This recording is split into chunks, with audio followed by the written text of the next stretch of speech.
Super fresh at hot off the press.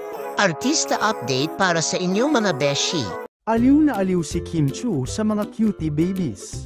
Lalo na kay Bini, ang super adorable na baby girl ni Angelica Panganiban. Tila ba nagkaroon ng life-sized na human doll ang Becky, barkada? At si Kim ang pinaka-excited na maglaro kasama si Bini. Sobrang cute ng kanilang bonding moments. At halatang love ni Kim ang kanyang inaanak.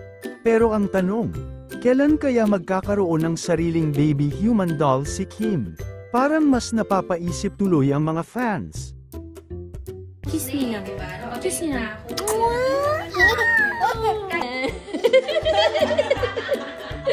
So cutie!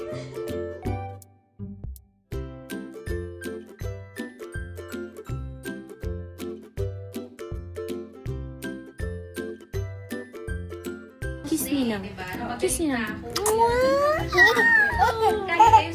Yes. Oh my God!